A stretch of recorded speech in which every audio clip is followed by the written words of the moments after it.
of the Wild's been made into a feature film numerous times. I think the last time was in the 70s with Charlton Heston. All the past iterations of the cinematic telling of this story involved trained dogs and all the limitations of how much you can and can't get out of them. Come here, boy! Come here, boy! Come here, boy! Given that new technology that's now at our disposal, it's the perfect time to do this great American story justice and tell it in a way that 5 years ago was impossible. And action! No movie that has ever been done has ever attempted to do the entire book. This is the first time the book from beginning to end has ever been attempted.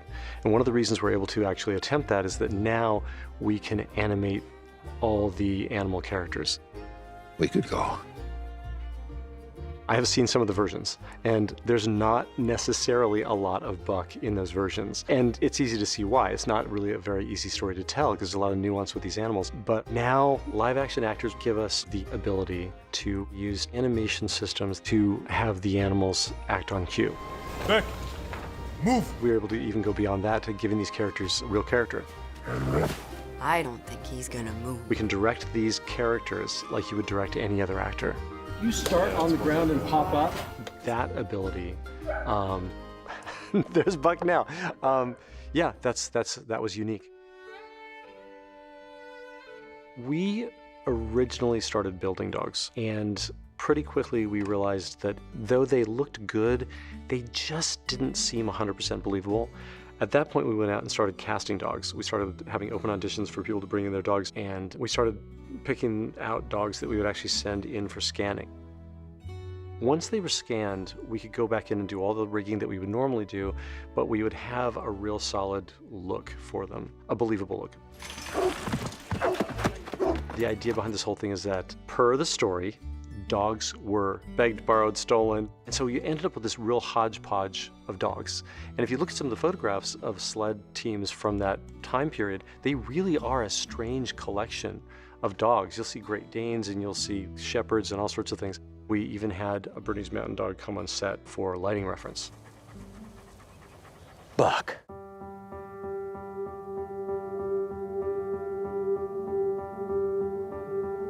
All right, we're rolling.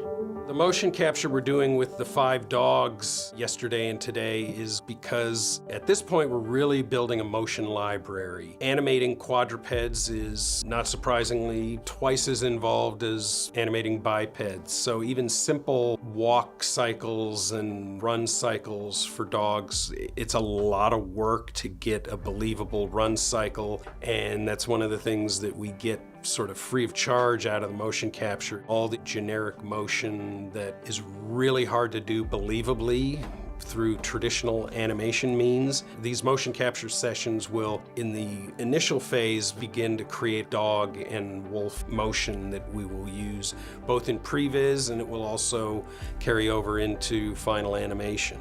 We start out with some basics, just standing, sitting, moving around in the space so that they can capture the motions of the dog. Then we do intricate things like pulling a sled or digging or putting on their booties.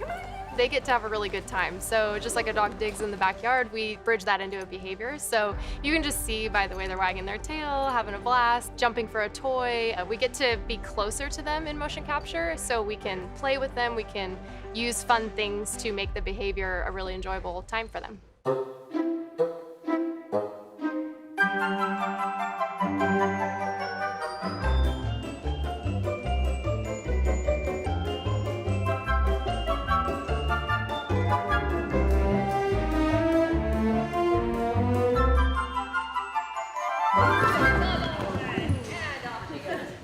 That's a cut. That was great.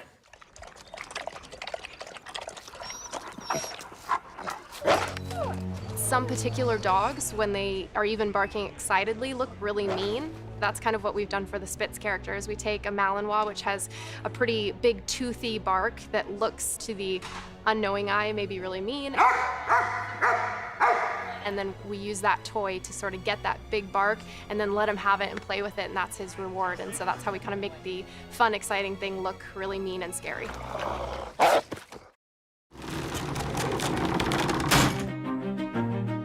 The life of a shot on a movie like this, at the level of reality that we're dealing with, is a year. From the moment that we think of it to the moment that it is something that we can put into a movie, it's 12 to 16 months. We start with a storyboard. Chris storyboards his own material, so he's able to construct these really complex shots with a high level of clarity. So we take that shot and we give it to our previs team, and our previs team will build a environment, and in this case of Buck running through the corridor. The previs team will work with the art department. They'll figure out the dimensions of what kind of ship it is and how wide is the corridor and what other sort of set dressing and props may be along the way, which leads to a certain staircase, to a certain door, to a certain bow. All these things have to be founded in reality and pointed to a historical reference of some type of ship. MPC will then take that shot and they will start to map out Buck's path in a more anatomical, correct manner. Exactly how a dog runs, exactly how a dog turns, how fast they're moving, all the physics are correct based on motion capture, based on reference, and based on just creative animating. Then we will light a full virtual scene as though it were a real set. So we are gonna have our DP involved in that. Our DP will be working with our digital artists and setting up the digital lights, but all of this will be done virtually. Then it goes through rendering and applying the fur and simming the fur to Buck, and those things can take 40 and 50 hours per frame just to take all that information and put it into the oven, and it comes out on the other end, and then do some fine tuning, then the shot's complete. That whole process is a year plus of work.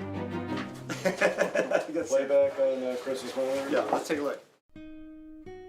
We began the movie with an animated dog, and the design was based on a Bernese Mountain Dog. The thing is, the dog described in Call of the Wild is a very, very specific dog. It's half Saint Bernard and half Shepherd. So we couldn't help but notice that the Bernese Mountain Dog was not that dog. So well, the funny thing is I didn't start out wanting to, find the star of the film.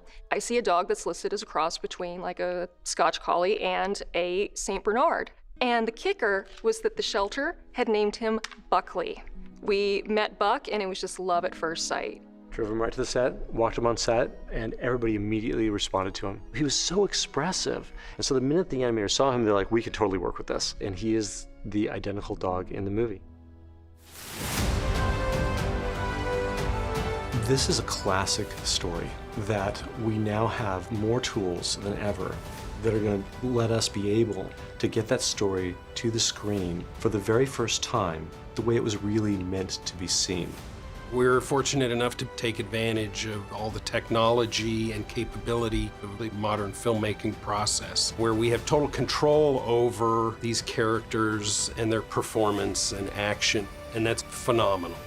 We've got live action actors, we've got all that energy and magic that brings in, and we have all the best of an animated character as well. So we're able to go into these more lyrical, grand sequences that really do fulfill the promise of the book. And when we're able to step away from the human world and just get completely into the animal world for a couple different bits, like when Buck becomes a sled dog, when he ultimately meets wolves, all these things we're able to do with animation as the acting, and it's powerful.